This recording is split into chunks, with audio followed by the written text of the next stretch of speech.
എന്താണ് അവർക്ക് ഐസ്ക്രീം കൂടുതല്? എടാ അവള് കുഞ്ഞല്ലേടാ, അവൾക്ക് ഒരു ഐസ്ക്രീം കൂടുതൽ വാങ്ങിച്ചു കൊടുത്തേ ഉള്ളടാ. നിനക്ക് നീ വലിയ ചെറുക്കനല്ലയോ? അവളൊരു ഐസ്ക്രീം കൂടുതൽ എന്നൊക്കെ പറഞ്ഞപ്പോ എന്തോ കുഞ്ഞല്ലേ? ഓ കുഞ്ഞ് ആയിക്കോട്ടെ. നമ്മളില്ലേ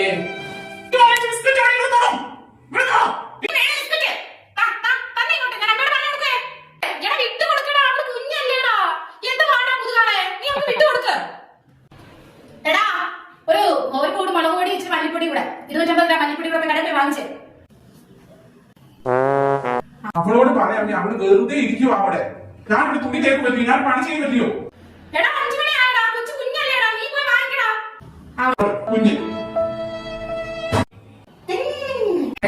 അമ്മ 2 മക്കളുണ്ടെ 2 മക്കളെ ഒരുപോലെ കാണാൻ പഠിക്കണം.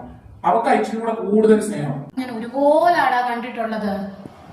അവക്ക് 10ാം ക്ലാസ് പാസ്സായപ്പോ അവർക്ക് ലാപ്ടോപ്പ് എടുത്തു കൊടുക്കുന്നു, ഫോൺ എടുത്തു കൊടുക്കുന്നു. എനിക്ക് 10 +2 ഒക്കെ പാസ്സായതാ.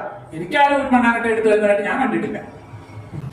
അതിപ്പോ എന്തു പറയാൻ, ആ സാഹചര്യത്തിൽ അങ്ങനെ ഇപ്പൊ വാങ്ങിക്കാൻ പൈസ ഇല്ലായിരുന്നു. അവരുടെ സമയത്ത് വാങ്ങിക്കാൻ പൈസ ഉണ്ടായിരുന്നത്. ഇപ്പൊ എന്തോ ചെയ്യാനാ? അതില്ല, സമത്വം അതില്ല. ഓക്കെ ഞാൻ പറയാവേ. എടാ അവർക്ക് നല്ലൊരു ആലോചന വന്നടാ. അപ്പൊ എന്തുവാ, നല്ല ഗവൺമെന്റ് ജോലിയാ. അവളുടെ ആ കാര്യം ഒന്ന് ആലോചിക്കട്ടെ. 18 വയസ്സായില്ലയോ, ഇനിയിപ്പോ ബാക്കി അവര് പഠിപ്പിച്ചോളാന്നൊക്കെയാ പറയുന്നേ. നല്ല ആലോചനയാ, നല്ല തറവാടുത്തമുള്ള വീട്ടുകാര്. ആലോചിക്കട്ടെ, എന്തു പറയുന്നു നീ? പെൺപിള്ളാരെ പ്രായമാകുന്നവരെ വെച്ചോണ്ടിരിക്കാൻ കൊള്ളത്തില്ലടാ. നേരത്തെ കെട്ടിച്ചു വിടണം. നല്ല നല്ല ആലോചനകൾ വരുമ്പോഴേ കെട്ടിച്ചൊക്കെ വിട്ടേക്കണം. വേണ്ടായിരുന്നു. ഓ അവള് കുഞ്ഞല്ലേ, അവൾക്ക് ഇപ്പോഴും ഒരു കല്യാണത്തിന്റെ കാര്യമുണ്ട്. ഞാനല്ലേ മുതുകാളാ.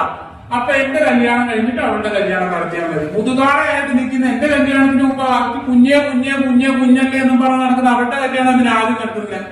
നീതി വേണോ അമ്മ? നീതി. എല്ലാ കാര്യത്തിനും ഞാൻ മൂത്തത്. കല്യാണക്കാര്യം മാത്രം വരുമ്പോഴത്തേക്കും അവള് മൂത്തത്. അതൊരു പരിപാടിയാ. ഞങ്ങൾക്ക് ആളുകൾക്കും വേണം നീതി.